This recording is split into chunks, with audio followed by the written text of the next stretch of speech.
Hello students, आज हम class 6 की साइंस की वर्कशीट नंबर 21 कर रहे हैं। ये 17 सितंबर के लिए आई है। इसमें हम विद्युत के बारे में पढ़ रहे हैं। आज हमें इसका सार पढ़ना है और इसका रिवीजन करना है। चलिए बच्चों, शुरू करते हैं। विद्युत किसी विद्युत तार या परिपथ में उपस्थित विद्युत चार्ज या करंट के बहाव को विद्युत कहते हैं। विद्युत परिपथ में कई अवयव होते हैं और हर किसी का अपना अपना चिन्ह होता है, जैसा कि नीचे दिए गए चित्र में दिखाया गया है।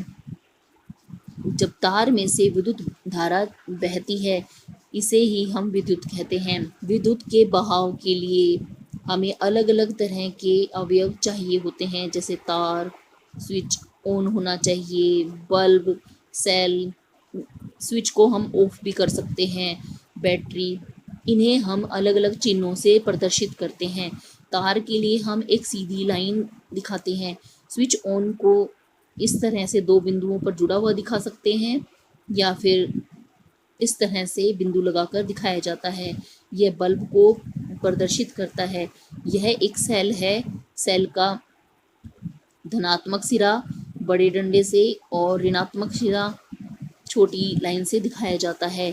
स्विच ऑफ दिखाने के लिए हम खाली ब्रैकेट दिखाते हैं, और दूसरी तरह से हम यहाँ पर तार हटा हुआ दिखा सकते हैं। बैटरी को दिखाने के लिए हमें दो या दो से ज़्यादा सेल्स को जोड़ना होता है, और इनको जोड़ने के लिए इनके विपरीत टर्मिनल्स को आपस में पास रखा जाता है।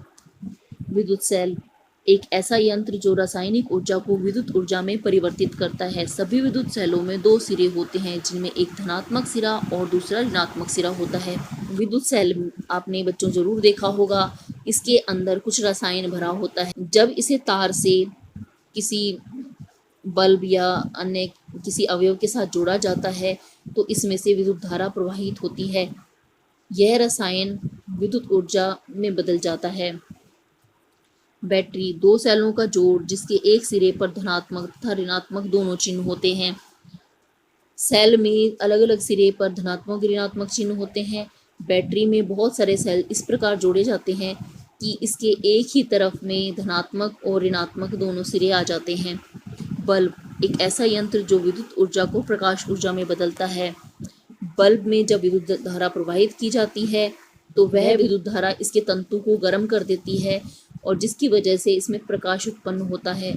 इस प्रकार यह विद्युत ऊर्जा को प्रकाश ऊर्जा में बदलता है। बल्ब का तंतु, बल्ब ऑर्गन गैस आदि से भरा होता है। इसके अंदर गैस भरी होती है ऑर्गन। इसका कारण यह है कि ऑर्गन इस तंतु के साथ अभिक्रिया नहीं करती है। अंदर घुमावदार पतला टंगस्टन तत्व का तार होता है, जो दोनों किनारों से मोटे तारों से जुड़ा होता है, और जो इसका तंतु बना होता है यह टंगस्टन से बना होता है। इसका कारण यह है कि जब इसमें से विद्युत धारा गुजरती है, तो यह जलने लगता है, ऊर्जा को प्रकाश ऊर्जा में परिवर्तित कर देता है। विद्युत परिपथ, विद्युत धारा का अर्थ है विद्युत का प्रवाह, यानी विद्युत का बहना। और विद्युत को बहने के लिए एक बंद रास्ते की आवश्यकता होती है, जैसा कि आप यहाँ चित्र में देख सकते हैं।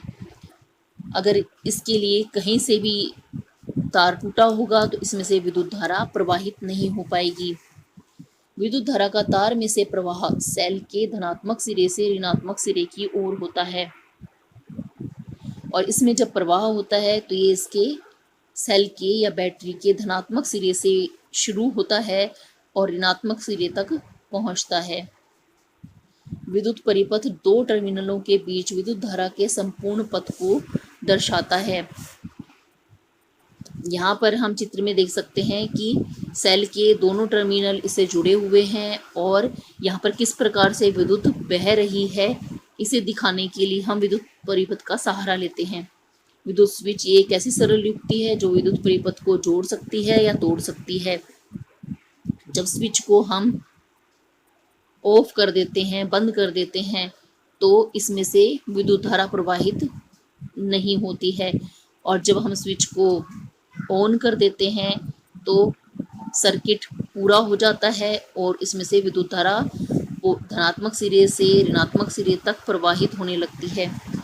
विद्युत चालक वह पदार्थ हैं जो अपने अंदर से विद्युत धारा का प्रवाह होने देते हैं, जैसे चांदी, सोना, तांबा, स्टील, समुद्री पानी। ये सभी विद्युत को अपने अंदर से आसानी से प्रवेश होने देते हैं और दूसरे सिरे तक पहुंचाते हैं। विद्युत रोधक वह पदार्थ जो अपने अंदर से विद्युत धारा का प्रवाह नहीं होने देता है, जैसे रबर, प्लास्टिक, तेल, हीरा और सूखी लकड़ी, ये सभी विद्युत रोधक पदार्थ हैं। फ्यूज, जब भी जरूरत से ज्यादा विद्युत करंट फ्यूज से होकर गुजरता है तो यह जलकर टूट जाता है और इस अत्यधिक करंट को आगे विद्युत परिपथ में जाने से रोकता है। इसलिए यह अत्यधिक करंट विद्युत उपकरण जैसे पंखा, टीवी, वॉशिंग मशीन आदि तक नहीं पहुंच पाता है। इसकी वजह से कई उपकरण जलने से और खराब होने से बच जाते हैं। फ्यूज एक पतले तार के धातु का बना होता है और एक सुरक्षा उपकरण के रूप में विद्युत उपकरणों को अत्यधिक करंट के प्रभाव से बचाता है। आपने फ्यूज या फिर एमसीबी का नाम जरूर सुना होगा। एमसीबी या फ्यूज को विद्युत धारा की मुख्य लाइन में लगाया जाता है। इसके अंदर एक पतला तार होता है जो विद्युत परिपथ में जुड़ा हुआ होता है। जब अतिरिक्त विद्युत आ जाती है तो यह गर्म होकर और टूट जाता है, पिघल जाता है, जिसकी वजह से विद्युत परिपथ पूरा नहीं हो पाता और इसमें विद्युत धारा प्रवाहित नहीं हो सकती। इससे हमें यह मदद मिलती है कि यह अतिरिक्त विद्युत धारा हमारे घर के अन्य उपकरणों को खराब होने से बचा लेती है और इस प्रकार यह एक सुरक्षा की युक्ति की तरह काम करती है। संकेत, एक फ्यूज बल्ब का मतलब है बल्ब के तंतु का खंडित हो जाना। बल्ब का तंतु खंडित होने के कारण विद्युत सेल के टर्मिनलों के बीच विद्युत धारा का परिपथ टूट जाता है। इसलिए फ्यूज बल्ब के तंतु से विद्युत धारा प्रवाहित न होने के कारण यह दीप्तिमान नहीं होता है। जब बल्ब के अंदर घुमावदार तंतु टूट जाता है तब इसमें से विद्युत धारा प्रवाहित नहीं हो पाती है और इस अवस्था में हम कहते हैं कि बल्ब फ्यूज हो गया है।